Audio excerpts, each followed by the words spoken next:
Pamoja na kupata ripoti kwa nini mchezo wa tarehe 8 haukuchezwa. Uko nakataza ushabiki. Sasa hapo unataka ushabiki. Haya wa Simba anayetaka kumjibu.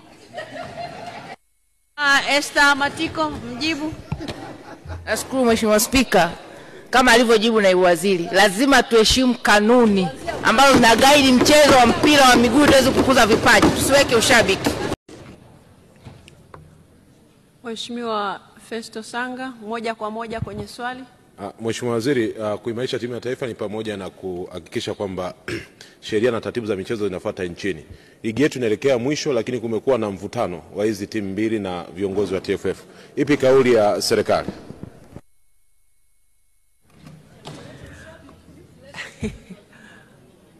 Mheshimiwa Establaya, unataka kumsaidia kujibu Mheshimiwa Naibu Waziri?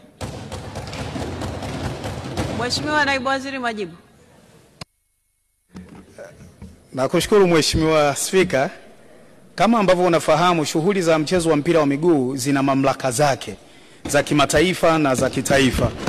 Na tumekuwa tukisisitizwa mara kwa mara serikali kutoingilia moja kwa moja uendeshaji wa shughuli hizo ili kuepuka kuja pengine hata kufungiwa na FIFA katika nyakati hizi ambapo kitakwimu nchi yetu inafanya vizuri sana katika uendeshaji wa shughuli za mpira wa miguu. Mamlaka za uendeshaji na usimamizi wa shughuli za mpira wa miguu nchi hii ni TFF ambayo ni shirikisho la mpira wa miguu nchini, lakini pia na bodi ya ligi kuu ambazo serikali hata taarifa ambazo tunazitoa hapa tunarely kwenye taarifa tunazopata kutoka kwao.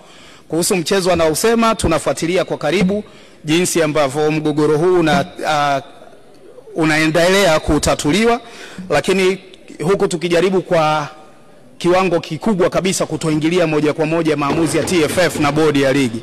Lakini tumekuwa tukifuatilia kwa karibu, eyes on hands off, huku tukisisitiza TFF na bodi ya ligi kufuata na kutekeleza kanuni na sheria ambazo wamejiwekea za uendeshaji wa mpira wa miguu. Kwa hivyo kifupi kabisa ni kwamba tunafuatilia jambo hili, lakini tukihakikisha kwamba hatuingilii moja kwa moja na kupelekea nchi yetu kufungiwa kwa vile mchezo wa mpira wa miguu unajiendesha wenyewe.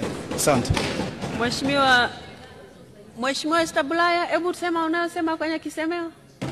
Maana naona umekuwa naibu waziri wa michezo. Nilikuwa nasema kuhusiana taratibu na sheria ni pamoja na kupata ripoti kwa nini mchezo wa tarehe 8 haukuchezwa.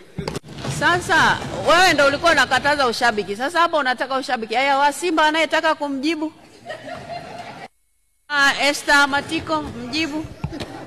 Nashukuru Mheshimiwa Spika, kama alivyojibu naibu waziri, lazima tuheshimu kanuni ambazo zinagaidi mchezo wa mpira wa miguu tuweze kukuza vipaji. Tusiweke ushabiki.